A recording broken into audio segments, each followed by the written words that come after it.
আসসালামু আলাইকুম রহমতুল্লাহি ওয়া বারাকাতুহু। একটা বিষয় নিয়ে আলোচনা করার জন্য ভিডিওটা করা আরকি। সচরাচর আমি এইসব ধরনের কথাবার্তা বলি না, আর আমার এই ধরনের কথাবার্তা বলার যোগ্যতাও নেই। বিষয়টা হচ্ছে রফিকুল ইসলাম মাদানী হুজুর। উনি সম্পর্কে আমি মনে করি, আমি আমার নিজের অবস্থান থেকে মনে করি আরকি, আমি আমাকে যে ওনাকে নিয়ে বা এনিওয়ান যেকোনো হুজুর আরকি, হুজুর সম্পর্কে কথা বলার যোগ্যতা আমার নাই বা সেই যোগ্যতা আমার হয়নি। তো গত কয়েকদিন যাবত আরকি ফেসবুক খুললেই রফিকুল ইসলাম মাদানী হুজুরকে নিয়ে অনেক ধরনের কথাবার্তা শুনতেছি, অনেক ধরনের ভালো কথা শুনতেছি, খারাপ কথা শুনতেছি। তবে খারাপ দিকটাই বেশি শুনতেছি আর কি। খারাপ কথাগুলোই বেশি শুনতেছি। তো আমরা যারা, মানে আমি পার্সোনালি বলি, আমি আমি আমার অবস্থান থেকে বলি যে আমি রফিকুল ইসলাম মাদানী সাহেবের মানে শিক্ষাগত, ওনার শিক্ষা জীবনে আর কি উনি যা অর্জন করছে তার ধুলো পরিমাণও যোগ্যতা আমার ভিতরে নেই। কিন্তু আমি কিন্তু রফিকুল ইসলাম মাদানী সম্পর্কে আলোচনা করতেছি। তো আমি মনে করি কি, মানে আমাদের যার যতটুকু যোগ্যতা আছে, মানে আমাদের যোগ্যতা আছে, ঠিক ততটুকু পরিমাণ কথা বলাটাই ভালো। আর যদি আমরা কোনো মানুষ সম্পর্কে আলোচনা করি, সেই আলোচনাটা যেন ভালো দিকের হয়। যেমন আমরা তার ভালো গুণগুলো তুলে ধরবো, ভালো গুণের কথাবার্তাগুলো বলবো সোশ্যাল মিডিয়াতে, তারপরে অন্য অন্য জায়গায়, যেসব জায়গায় মানে আলোচনা করি আর কি, ভালো গুণগুলো নিয়ে আলোচনা করব। যেমন হুজুরদের কাছ থেকে কিন্তু আমাদের অনেক কিছু শিক্ষার আছে। যেমন আমরা মুসলমান যারা, তারা ইসলাম সম্পর্কে যদি জানতে চাই, তাইলে হুজুরদের কাছ থেকে আমাদের জানতে হবে। এছাড়া আমাদের কিন্তু আর ওয়ে নেই, আর আমাদের যোগ্যতাও নাই অনেক বড় বড় আলেমদের কাছে যাওয়ার। যেমন রফিকুল ইসলাম মাদানী হুজুরের কাছে পর্যন্ত যাওয়ার ক্ষমতা বা যোগ্যতা আমার হয়নি, আমি যাইতে পারবো না। তো উনি সম্পর্কে যেহেতু উনি পর্যন্ত যেহেতু যাইতে পারবো না, তো ওনার সম্পর্কে আমার আলোচনা করার দরকারটাই বা কি? হ্যাঁ, ঠিক আছে, সোশ্যাল মিডিয়াতে সে একটা পোস্ট করছে, সে একটা বিবাহ করছে। আর আমাদের রসুল পাক সাল্লাল্লাহু সাল্লামের, আমি যতটুকু জানি, আমার জানা থেকে হুজুরদের মুখ থেকেই শোনা যে ওনার 11 জন বিবি ছিলেন আর কি, আমাদের রসুল পাক সাল্লাল্লাহু সাল্লামের বিবি ছিলেন। তো এটা তো অবৈধ, কি মানে অবৈধ কোনো কিছু দেখি না। তো বিবাহ বন্ধনে আবদ্ধ হওয়া, এটা একটা ভালো কাজ। সে তার নজরকে হেফাজত করতেছে, মানে আমার আমার জানা থেকে আর কি, আমি যতটুকু জানি, তার স্বভাব চরিত্রটাকে কন্ট্রোলে রাখার জন্য সে বিবাহ করছে, বিবাহ বন্ধনে আবদ্ধ হয়েছে।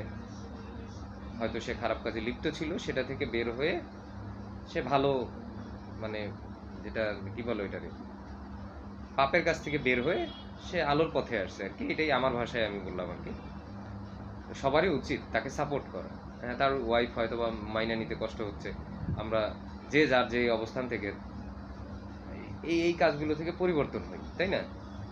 কিন্তু যেভাবে তার সম্পর্কে আলোচনা আমরা করতেছি, সে আলোচনা করাটা আমার আমার অবস্থান থেকে আমি বলি যে ঠিক হচ্ছে না। একজন মানুষ সম্পর্কে, একজন হুজুর, তাই সে আবার একজন হুজুর বলে যে সব কিছুই মাফ করে দেওয়া যাবে তা না।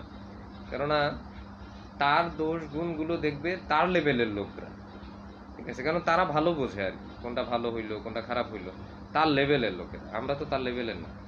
আমরা বলতে গেলে তার কাছ থেকে যেহেতু শিক্ষা গ্রহণ করব আর কি, তার কাছ থেকে জানবো আমরা, তো সে বলতে গেলে আমাদের কাছে সম্মানিত ব্যক্তি। তো সম্মানিত ব্যক্তির সম্মান ধরে রাখাটাই হচ্ছে মুমিনের কাজ। তার দোষগুলো পাবলিকলি এইভাবে আমি মনে করি না যে সবার উচিত।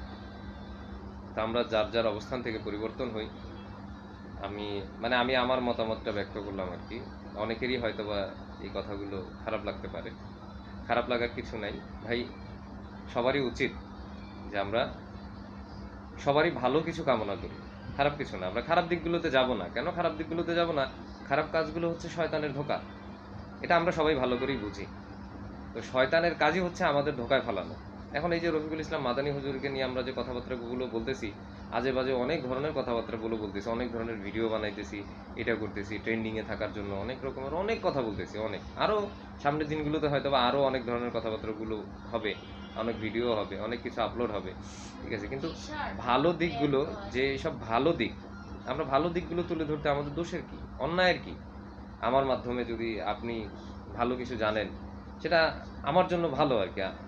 আপনার মাধ্যমে যদি আমি কিছু ভালো কিছু শিখতে পারি, সেটা আমার জন্য ভালো। তো এইভাবে চিন্তা ভাবনা আমরা গুলো করতে পারি। আমাদের সকলেরই উচিত এইভাবে চিন্তা ভাবনা করা। আর রফিকুল ইসলাম মাদানী হুজুরের জন্য আমরা দোয়া করি সবাই। সে যদি খারাপ কোনো কাজও করে থাকে, আল্লাহ যেন সেই কাজ থেকে তার বিরত রাখে।